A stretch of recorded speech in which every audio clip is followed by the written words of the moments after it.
Yo guys, I've got a spark which I'm going to use to ignite the fire for a brand new episode of the Skylanders carryon Locke here on the channel. Today we're going to be playing through chapters 10 and 11, so we're going to be concluding this with the Dr. Crankcase boss fight, which is going to be a cakewalk, given that we have an elite to tackle the boss fight with. Now usually we need a bomb for this section. In fact, the cutscene is going to make that very explicitly clear. But this is where the convenience of playing as a giant comes in, because I can simply just press the square button and boom, that wall is out of here. Swarm makes this section a whole lot more easier and convenient, and we love to hear about it. So what we can do here is we can even pop all the way down here instead, and this secret has just been made a hell of a lot easier, because instead of a bomb, once again, we can just use our giant powers and Destructimundo that wall in our wake. This is brilliant. What's not so brilliant is having the headset volume as loud as it is right now, because I can barely hear myself think. But yes, as you can tell from changing my attire, this is a different session, but we still have Swarm on the portal, because he's the character who managed to barely clutch out the Crankenstein boss beforehand. I didn't call him Crankcase this time, which means that I am officially developing as a person. I have evolved in my humanity.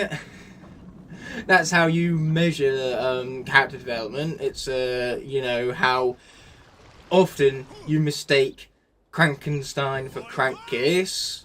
That's a true measurement of your growth as a person. Nothing else, you know, just your skills at not getting names incorrect, Mundo. I'm saying a lot of things today. Not all of them are making sense, but you know, it's just the joy of the Igknight commentary for you. Let's destroy Mundo some more things, because apparently this is what my commentary has become now. Just making small little nicknames out of everything I say. Soon enough, I'll be nicknaming the term nickname.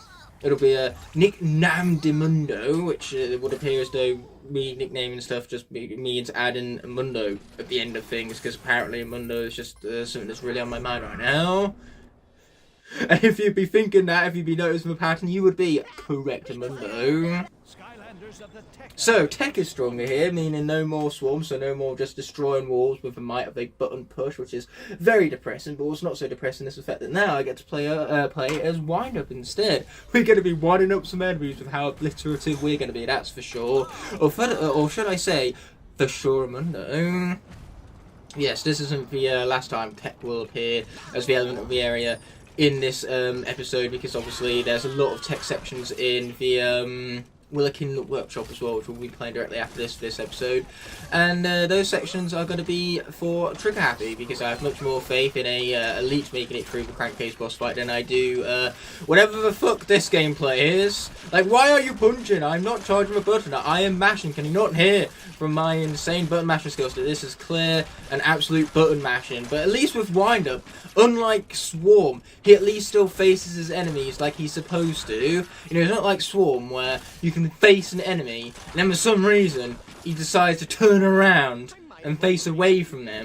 Like, it's one thing not targeting the enemies, but it's another thing turning around to not face them whatsoever. Thank goodness that Swarm has his butt stinger, because that soldier ability saved our bacon in the previous episode. If not for that, I think Swarm would very much have been defeated in battle, and as we all know, being defeated in battle means that your Skylander, his class is dead, it cannot be used throughout the remainder of the carryon Locke. And we still have 2 more games to go after this, so we need as many characters as possible, because Superchargers is going to be a slaughterhouse when it comes to the vehicle sections. But luckily for me, I put myself in a pretty good position, because we've only lost Full Blast Jetpack so far in this playthrough, which, yes, that is surprising even me. I was not expecting this few losses going into Chapter 10 here. That's just for power of elites for you for the most part. That and also Dreamcatcher being a fucking joke, that helps, because Deja Vu was able to take her out with years. Like like Dreamcatcher even, she's not even, like, her chapter is not an level conclusion, because obviously I'm playing 2 levels here, so chapter 9 was the level conclusion, or was the episode conclusion I should say, and that's because Crankenstein is a way better note to end off on. Crankenstein is a way tougher boss fight than Dreamcatcher. Dreamcatcher wishes she was as tough as Crankenstein. But that's just not the way it goes. Flow, drain, drop off. So let's be dropping off a drop off and trying not to die. But we do have scrap shooters here, so things are about to become a little bit more difficult. But luckily for us, a magic section is coming up soon where we can once again take advantage of Spyro's general eliteness. Just destroy and obliterate everything. Like in Monster Marsh, with his elitism tackling the arena with ease. That's exactly what's going to happen for this same arena. Anyway, I should really stop using that primary ability because it does not seem to work in my favour. That's what I have other attacks for. Okay, there we go. Let's launch these guys up because whilst they're in the air, they cannot hit us, which is rather convenient indeed. Boom, take them out some more. Yeah, there we go, some more. And boom, yes! I do love that attack. That attack is as great as it was to Swap Force. I just really wish that it wouldn't keep charging the attack when I'm not charging the attack. You can even hear from what I'm pressing my controller that I'm pulling mashing as opposed to charging. Like seriously, what changed? What changed to make you start charging rather than doing for mashing that you did for about 4 attacks straight? I don't know, it still clearly worked out. Like, my fist was superior to his. Okay, cool, let's take out some more enemies. They had it coming, forcing me funny, no reason. You can stop spinning now, buddy. I keep forgetting that to stop spinning you don't press the secondary attack button, you press the primary attack button for whatever reason. Boom, yep, there you go, no more spinning. Luckily I can spin myself up just by running around. That's rather convenient. Well, it's not convenient, it's taking as much damage as that. So let's take advantage of our springs here. There we go. Try not to get hit by those. Keyword here is try. Apparently I'm miserably failing. Oh dear. I'm 1 hit away from death. This is where caution is advised. The game didn't even let me finish my sandwich before it went on ahead and killed Wind-Up. That is brutal, man. Right as I was talking about not having all too many defeats throughout the series thus far, at least in the trap team portion, and then I go ahead and I do that. And there's not even an excuse for it either. I was just playing poorly. Swap Force scores in this game, man, what did they do to Swap Force scores in this game? They butchered them. That's our second Swap Force core loss because Riptide is so forgettable. I forgot that he was even in this series and got defeated in the end. Seriously, what did Swap Force cores do to deserve this treatment in Trap Team? The only characters that maintained how good they were are characters like Pump Shock and Roll Brawl, who aren't even in the series. Poor Wind-Up. Trap Team did him dirty, and so did I. You can't keep getting away with it! But little did the enemies know that by doing this, they sealed their own fate, because now it's time for Elite Spyro, and he's just going to come in and insta-shot everything, because this is the Elite version we're talking about here. His fireballs deal like more damage than the entire health bar of the enemy. Watch this, it'll be 1 shot, gone. Okay, fine, 2 shots gone. 3 shots? Wow, he had more health remaining than I thought, but 4 shots, man. I'm very upset about Wind-Up. That was the last enemy he had to defeat as well, because after that, it was smooth sailing up until the magic section of the level. So yes, in typical fashion, I died to the very last enemy remaining. But Scrap Shooter, what can I say? He just had a faster fire rate than Wind-Up did, and that's because Wind-Up did not maintain the same fire rate and control scheme as he had back in Swap Force. If this was Swap Force Wind-Up, he would have been just fine. But unfortunately, it wasn't meant to be. The video game did not care about what I wanted, and what I wanted was for Wind-Up to survive. So instead, we're here with Elite Spyro, and the enemies sealed their own fate in the process. Villains were strong here. How long has that been in effect? Because it means that technically I shouldn't have even been playing as Wind-Up, but I did not notice this. That was in effect since the drop-off, wasn't it? Damn. Wind-Up should not be dead right now because I was supposed to switch for the drop-off. And yet here I am not paying enough attention to that. Oh dear, this is what I get for not paying attention, folks. Let this be a lesson in the importance of concentration during important tasks. Like, the place I work at the moment, concentration is of the utmost importance. If you don't concentrate, then mistakes are made. And mistakes at my work are very, very consequential, so you best not make those mistakes in the first place. And that's where the importance of concentration and patience come in. I had neither of these coming into this episode, apparently, so now Wind-Up has paid the price for it. Damn, now I'm extra annoyed because everything that just happened to wind up could have been avoided if I had paid attention. Okay, but at least now we have Elite Spyro to absolutely destroy everything, because this right here, this is my revenge. This is my time for me to really express my lack of gratitude towards the enemy's brutality in this game. It is time for them to face my wrath with the last non-chase variant Skylander I ever bought. That's right, this Elite Spyro was the last Skylander to add to my collection that wasn't a chase or a trap. When I bought Elite Spyro, it meant that I had every other in-game Skylander, vehicle, and variant. I even had Robo before I had Elite Spyro. So yes, I suppose this character being part of this look, such a historic, nostalgic character for yours truly, you know, it's cool. It's cool having him here. The Elite Spyro, who's never going to die because he's way too brutal for this. Like, yes, he basically turns Nightmare mode in this game into easy mode. And I am absolutely A-okay with that. He didn't even have a chance to hit me. I'm too good. And by being too good, I mean I can just sit back, relax, and let Spyro do all the heavy lifting for me. You don't need to be good at this game if you have an Elite. You just need to be competent at pushing the buttons. Because the only way an Elite is being defeated is if you just do nothing. And even then, Terrafin has an attack that hits back automatically whenever he's hit. So with Eon's Elite Terrafin, you can do nothing and still win. It's brilliant. So here we go with another drop off. This really reminds me of what the 3DS games did quite frequently, because as far as Adventure and Giants, you got these sections frequently where you would take like a massive fall down a tube-like structure. And they did this in the 3DS versions in particular to take advantage of the 3D on the 3DS, because as you could no doubt imagine, those particular sections where you're falling down the tubes, they look amazing with the 3D the 3DS was capable of.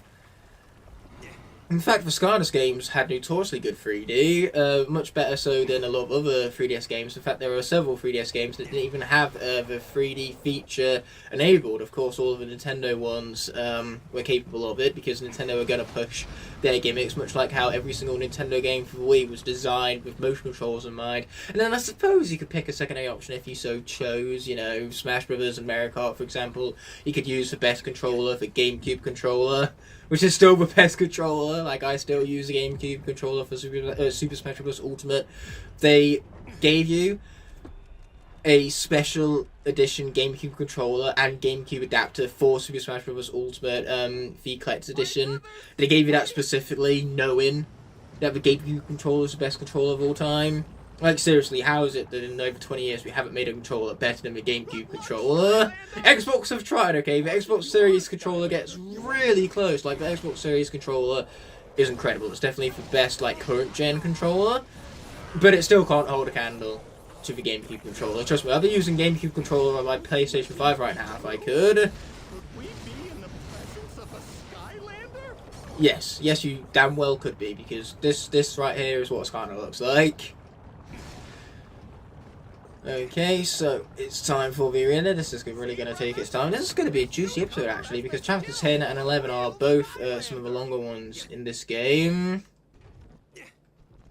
Oh, I forgot we could fly just by tapping the double jump button. You would think that this session has come in quite a long time after the previous session, and you'd be right. I haven't played Skylanders in, like, weeks. It's really refreshing, actually. Hey, how dare you hit me? Oh, wait, no, never mind. It's not even caused a dent. Okay, here we go. Let's take him out some more. Sweet!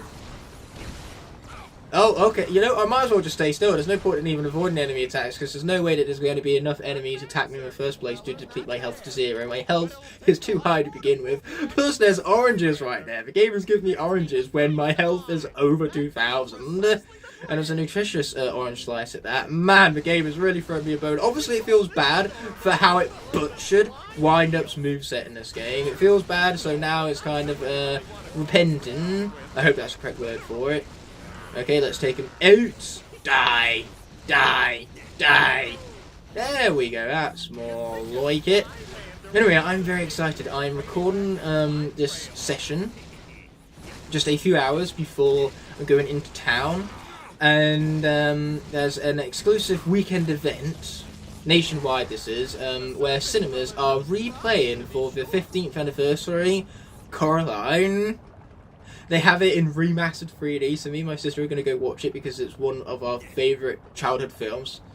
It's one of my favourite films, period. It's easily a top 15 film for me. It's my favourite film from Leica. The first animated stop-motion film that Leica ever made is still their best. I don't care what you have to say. Cubo and the Two Strings is a fucking masterpiece. I will admit that it is objectively a better movie, but Coraline just has so much charm and nostalgia for me that I can't, in good conscience, rate anything else above it.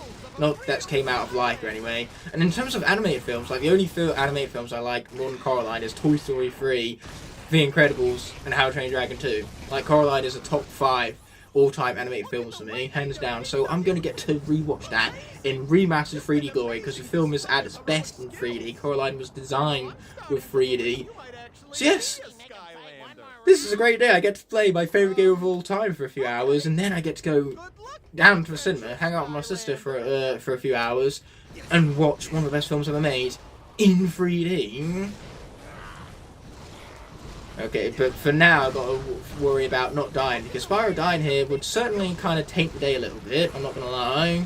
That would be a not ideal scenario. The enemies are trying really hard as well. Like, they're giving it their all, but it's just not happening. Ooh, Orange Slice, don't mind if we do.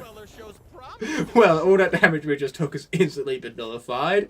Oh, this reminds me when Cobra went through this arena section and he was invincible for some reason. Like, we triggered an invincibility glitch for Cobra. Like, why do Trap Team cores in this game have invincibility glitches? Like, Cobra has it. I'm not even sure what instigates it, but Cobra, you can make him invincible. Blackout has a very easy invincibility glitch, which the only way it's not happening is if you pick the alternate pathway for his upgrade chamber. So long as you pick the correct pathway for Blackout's upgrade chamber, it's very easy to instigate the invincibility glitch. A glitch which I could have already been doing with in wind-up section, apparently. Okay, let's take out Fisticuffs of the Dark Element, same as Blackout. But all I will tell you is that Blackout would definitely win this fight, hands down. Yeah, as you can tell, I'm just putting in no effort to this whatsoever, because the elite characters are basically, they're not only a cheat code, but they're a way to just play the game a lot more relaxed. Like, concentration, something I could have been doing with before, here, it's not necessary whatsoever. In fact, I think the game is kind of encouraging me not to concentrate, to be honest. It definitely feels that way, and there's Fisticuffs taken out. So here we go, we're going to get some stars. Not that we much care about them, we're going to mash the X button, get out of here already, as we have ranked up. That's what I'm talking about. Anyway, let's get all the unnecessary deeps 2 out of here. There's a present there, but we're not going to open it in case it's a level up orb, and as you can tell, for Spyro's level count, a level up orb would do nothing for us. Without further ado, let's head to Willikin Workshop, and hopefully we won't have another wind-up situation. I can't believe Trigger Happy is now our only remaining tech Skylander. We have 1 tech Skylander, 2 life Skylanders, and 2 magic Skylanders. At least for the case of magic, one of them is an elite, so elite Spyro is going to be a lot more difficult to get rid of. However, for life, we only have 2 versions of Stream Boom and High Five. I think we'll be lucky if we even go into Superchargers with a life Skylander remaining. It's going to be the one time where I'm actually rooting for Stealth Elf. Because, yes, in Superchargers we would get her super shit version instantly. But at least after that's inevitably defeated, we get the elite version followed by the miniaturized version. You know, that part of the Stealth Elf I'm looking forward to. You know, not the super shit Stealth Elf. Ready or not. The good Stealth Elf, which is literally every other Stealth Elf. Like, say what you want about Stealth Elf, I actually really like Stealth Elf. Not when it's a super shit version, I don't. Okay, so fire is stronger here at the rail car gauntlet. So, given that Swarm did a fantastic job with the previous sections of the game, I think it's time to give another giant a chance, that being Hothead, who's now fully upgraded. So yes, does he stand a chance? Most definitely, because Hothead is also pretty much a beast in this game. In fact, if anything, he's retained how good he was in Giants a lot more compared to Swarm. Although we do need to get out of here, though, because these guys are getting a little bit close and personal right now. Ow. That was some nasty damage right there. I do not appreciate it very much. Okay, here we go. Let's just avoid as much of these enemies as we can. You know, the more we avoid them, the merrier, so to say. Oh boy, that was a lot of damage, but luckily for me, this is what I have pizza for here at the Rail Car Arena. Yeah, let's get some oil laid down. Oh, but you got to be careful though, because those guys start escaping their attacks immediately. So with a large hitbox, I don't think they really mesh very well with Hothead over here. Stop being invincible! That's rude! I know I did it with Blackout earlier and this is just your revenge, but, you know, now I need to revenge your revenge because of what you did to Wind Up. It's just a circle of revenge. Ow. Yeah, I'm starting to think this was a bad idea with Hothead's hitbox. I honestly thought the projectiles would be enough for him here, but apparently I was horribly wrong. Yeah, you guys really need to die some more. I really wish that thing, like, lobbed a lot more. Because I'd be in a lot better position right now if that thing lobbed a lot better. You know what, if we play this safe, I'm sure we'll be fine. So don't you worry, Hothead fans, we're not dead yet. We were very close. And now I can't aim, apparently. Oh, but one of them's dead. Why didn't you jump onto the platform there, Hothead? I had an advantage situation, but I wasn't able to take advantage of it because I didn't properly jump onto the ledge. And then the next thing you know, projectiles were after me. Yes, Hothead, it would turn out, was in fact a very bad idea. I've made a severe and continuous lapse in my judgment, and I don't expect to be forgiven. I'm simply here to apologize. So let's go with his Giant's Core companion instead, Hot Dog. And just like that, we're down to one giant. Swarmer's the last giant left, which does not surprise me, given that this is Swarmer we're talking about here. He is miles ahead of all the other giants in terms of just how good a character he is. Why is my Hot Dog level 11? I forgot to upgrade him. Hot Dog, no! No, Hot Dog, no! He's not going to last very long with this amount of health, I'll tell you that much. And why are these guys not dying some more? It'd be really helpful if they, you know, died some more. That would be great. Luckily for me, I might be at level 11, but I'm very close to level 12, so any damage I take will be nullified by any sort of leveling up system. And those guys cannot jump. I'm up here in a very advantageous situation right now.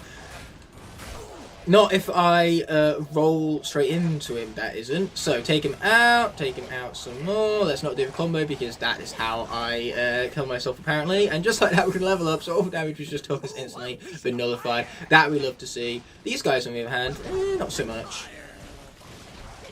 Okay, we're probably going to have to defeat these guys from down here again. But as soon as those guys are gone, we can get back up to that platform with ease and then take out the other spinning fellas that get invincibility frames. Oh dear, man.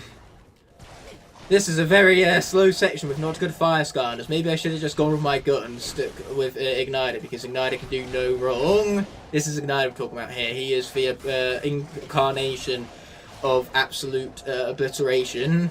The personification of it, if you will. Not that Ignitor is much of a person, not in his fire spirit form he isn't anyway. He was a person beforehand though. Okay, let's take him out. And we're going to do the same for this fella over here. And by person I mean, obviously, not a traditional person with a face and shit. You know, Ignitor doesn't have a face, but he's still a person. Garbage day, see? Oh no, not Scrap Shooter, see? Oh, he's got me terrified, see? Scrap shooter. So far though, this fire station has taken us about 10 minutes because we were very cautious with a Hothead, and for caution in the end did not pay off because he wound up dying anyway. So luckily up here we're relatively safe against the Scrap Shooter. It's his fellow enemies that we have to worry about, which always seems to be the case, to be honest. Like, whenever I'm fighting these boss fights, there's never really the boss fight that's that much of a problem. It's always the enemies that spawn in alongside them. Like, when you're fighting Bad Juju, the problem is not Bad Juju, it's those fucking eyeball dragons, my arch enemies themselves. Okay, cool. Ow, not cool actually, not cool at all. Yeah, maybe I should take down those very enemies I was just saying earlier causing me this much trouble. Oh boy, not the barrels, anything but the barrels. It helps when my projectiles, you know, actually like land. Okay, cool, we're taking them out slowly but surely. Die. Okay, cool, sweet. We're in a much better position now than what we were in, that's for sure. Okay, let's take them out some more. Ow. This was probably a mistake. Mistakes were made. Let's try not to lose 2 fire Skyders in one section, shall we? Boy, do I miss Trap Masters when you need them. Where's a Trap Master when you need them, eh? Wildfire right now would be obliterating this section. Wildfire would have gotten through this section about 3 times by now, and with, you know, half the damage having been taken in the first place, because Wildfire, this is Wildfire we've got about here, it's quite self-explanatory, his overall beastliness.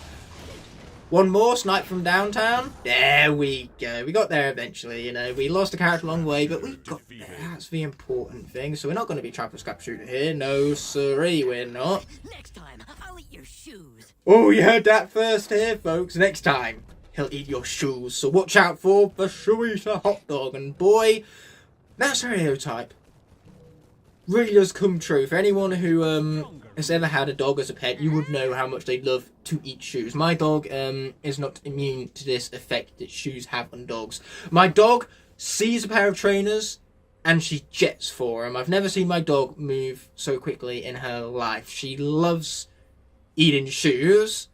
So I can confirm firsthand that the stereotype of dogs eating shoes is 1000% true. Not even 100% true, it's 1000% true. But now the villain element has popped up, I paid attention to it this time, and so we can take a choice of whatever light or dark Skylander we want to play as, and in this case, that's going to be Spotlight. Time for Spotlight to get the Spotlight, so to speak.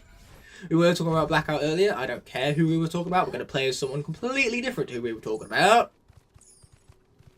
So, I feel like this is one of those YouTube videos where they title it one thing and then they talk about something completely different altogether. Oh, bye, fella!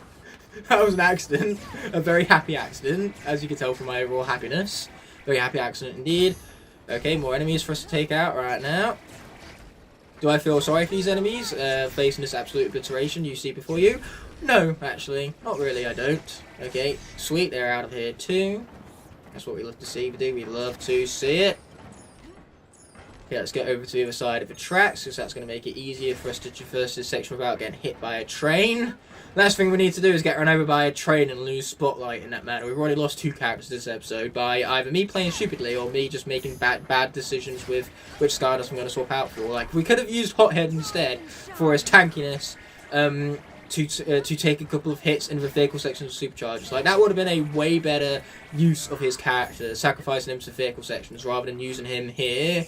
But I just wanted some variety, because we haven't seen Hothead for a while, and unfortunately, wanting some variety was the death of me in the end, because Hothead was not a good choice for that section.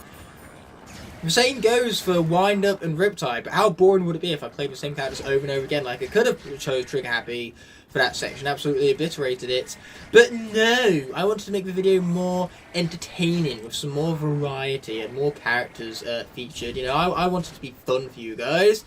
Well, forget fun, Igknight, I was supposed to take this game super seriously. Yeah, this is a children's game with plastic figurines that you place onto the portal to bring to life in a video game. You know, it's not meant to be fun. This is a very, very serious matter. How dare I try and have fun along the way? How stupid of me. I mean, if I was trying to have fun with this game, I would pick a swapper and a villain, because with those two in combination with one another, you can glitch this game out and do some very janky stuff that you were not intended to do. Boy, that is fun now.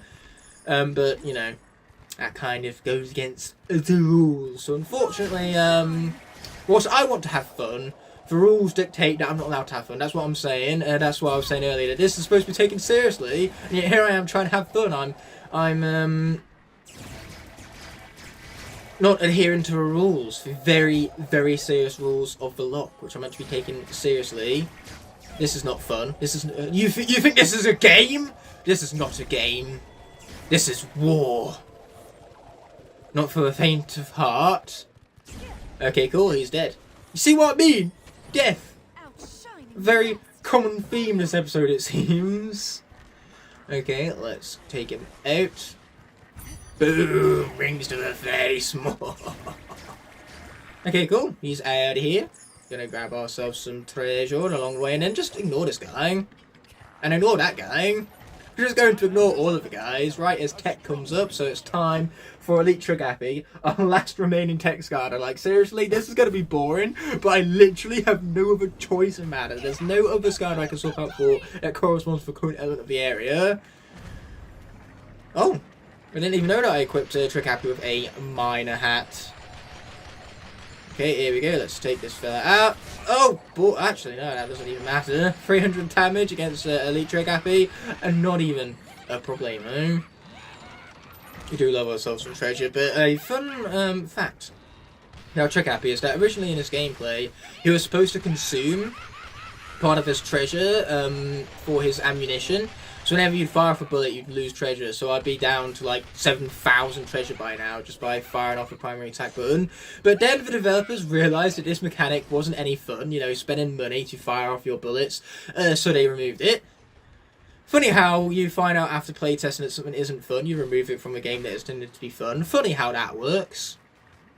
So let's obviously flip that switch right there. Yes, Spyro's Adventure took 3 years for Toys for Bob to develop, whereas all the other games took 2 years, with the exception of Giants that took them 1 year to develop because they had to obviously build it off the back of Spyro's Adventure. If I was Toys for Bob, I honestly would have just made it like a DLC expansion to Spyro's Adventure. I would have released like booster packs only, and for the booster pack, like you get maybe a code for Giants levels to be added on for Spyro's Adventure levels, and then obviously all of the Giants and cores can be used back in Spyro's Adventure. Or, you know, maybe just placing tricks onto Portal unlocks all of the levels straight up. You know, a bit like how it works with Robo, where placing Robo onto the Portal unlocks for Lost Motion Up Mines and Skylanders Machinators. The same can happen for placing T-Rex onto the Portal for Giants. You just get all of the expansion levels automatically.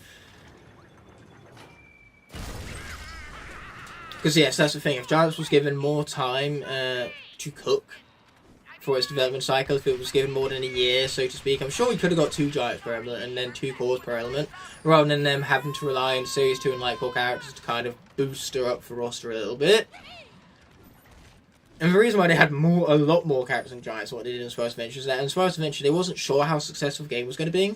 And then, obviously, when the game absolutely popped off, they realised that in Giants, hey, we can release, like, hundreds of these toys, and people will buy them! So, yes, in Giants, they really did upgrade the roster from 4 to 6, with the sole reason that we know that these things sell now. We know how much money these things make. We know how much in demand they are. Because Spyro's Adventure, when it first came out, so many people were buying them all up. Hoarders especially, they were buying them all up and then selling them for inflated prices on eBay because of the high demand that the figurines faced compared to the low supply. Because they purposefully gave Skylanders low stock counts, not knowing how successful the game was going to be. So yes, low supply and high demand results in inflated prices from the resellers. Yes, it was quite notorious for Spyro's Adventure at the time. I remember looking on eBay and Skylanders were being sold for like 3 times their retail value. Hell, I remember seeing a Whirlwind on there at one point for like £80. 80? That was because Whirlwind in Wave 1 was amongst some of the rarest characters. In Wave 2 she got a huge re-release though, so she became a lot more common after the first wave. Her and Drill Sergeant both. Which is what made the Double Trouble triple pack with the 2 of them like so absurdly valuable, because you got both Whirlwind and Drill Sergeant, 2 very difficult characters to get when the game first came out. Pretty much the only characters you could find when the game first came out were Boomer and Wrecking Ball. Joybot was a little more common too, and that's purely because those elements, it's not that the characters were bad, like Boomer in particular is notoriously one of the best Skylanders, especially one of the best Skylanders straight out of box. But Boomer, he's a tech Skylander is a problem, and he's not got the most appealing design. Like, no kid really wants to play as a troll when you instead have Skylanders from Spyro's Adventure that have way cooler designs. So between his design not being the most appealing and him being a tech Skylander as well, because people, when they wanted to buy new Skylanders, they wanted to buy elements that you didn't get in the starter pack. They wanted to open those elemental gates that you couldn't already. So they wanted, you know, air characters, fire characters, for example. So those were the ones that sold out the quickest. Hey, let's see what you got, pal. The best triple pack for it was actually Bash, Chop Chop, and Eruptor. It was not only a more common triple pack to get your hands on compared to the others. Let's try not to lose track here in my rambling, shall we? I don't want to lose all of my tech Skylanders. Hold still. This won't hurt a bit. I'd rather not hold still. That sounds like a terrible idea. There, Crankcase, not gonna lie. I almost called him Crankenstein right after I was praising myself at the beginning of the episode for not calling Crankenstein Crankcase earlier. Yeah, this is what I get for praising myself, I guess. Some instant karma being shoved right up my ass. Okay, and I haven't had enough karma yet because I've already lost 2 Skylanders, okay? Is that not enough for you, episode? If you've not had enough bloodlust already, at least chapter 12 and chapter 13 can be a little bit of a calm before the storm, so to speak, because chapter 13 would be difficult if not for the fact that we get to play as Crypt King. And Crypt King, much like the Elite Skylanders, is a cheat code in this game. So yeah, Crypt King will be alright. But going back to our discussion on Boomer, yes, the problem was that he was a tech Skylander, and he already got a tech Skylander besides the fact that being trigger happy, so therefore Boomer just wasn't like as in demand. So you could find him quite easily. And Wrecking Ball goes the same way. Like, yes, he was definitely in more demand than Boomer because at least he had his cute design going for him. So a lot of younger kids would have definitely wanted to get their hands on Wrecking Ball much more so than he would have Boomer. Definitely way more appealing design to the target demographic of Skylanders. But yes, Wrecking Ball was also a Magic Skylander, and you didn't need another Magic Skylander because you already got Spyro and Starter Pack. But then with the Eruptor, Chop Chop and Bash Triple Pack, you got 3 elements that weren't included in the Starter Pack, so you could access like 3 brand new different elemental gates. And if you got that Triple Pack, the only characters that were remaining was Life and Air. I know because that's how I went about getting every element in the game. So when I needed to get every element in the game, obviously I started. So at Christmas I got the Starter Pack, then I got some spending money, and my uncle bought for me the Dark Light Crypt Adventure Pack. So I got that on Boxing Day, and then for the day after Boxing Day I went out and bought another Skylander with money, for spending money I got for Christmas. And that Skylander, I had a choice between Voodoo or Boomer. I chose Boomer. So those were the 5 Skylanders I had originally to get through the entire game. We were trying to hunt down more Skylanders, but they were just so hard to get our hands on all the time, and we weren't going to pay the inflated prices on eBay. Like, we weren't going to pay 25 quid for a Dynarang, which was definitely amongst the cheaper end of the Skylanders at the time. So yes, we weren't going to pay those absurd prices, but eventually a triple pack came into stock. Eruptor, Bash and Chop Chop, which gave me 2 new elements, Eruptor and Bash. And then this was all at Argos, by the way, so we got that triple pack from Argos as well as a single pack Skylander. But at the time at Argos, they didn't actually disclose what single pack Skylanders they had in stock. It was just a random guess.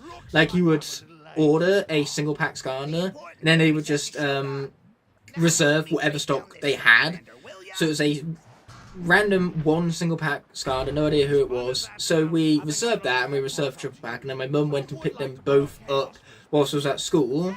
So she got for triple pack, and then for random Skylander that Argos had in the stock that they didn't disclose was Dynarang, actually. So unfortunately it was 2 Earth Skylanders, but it was still cool to finally have gotten a new Skylander that we was waiting for months. Like, literally between Christmas and March we couldn't find Skylanders anywhere, and it wasn't from a lack of trying to find them. So for Dynarang was from the spending money from Christmas that I still had left over because I was reserving it for when I could finally find a Skylander in retail.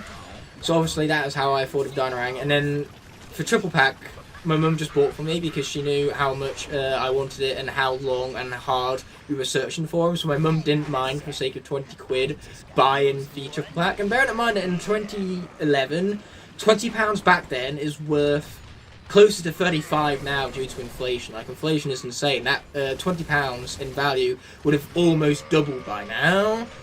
But when she left Argos, someone actually approached her and offered her triple what she paid for it, for the entire pack. So she was offering £90 for the Dynarang and for a triple pack.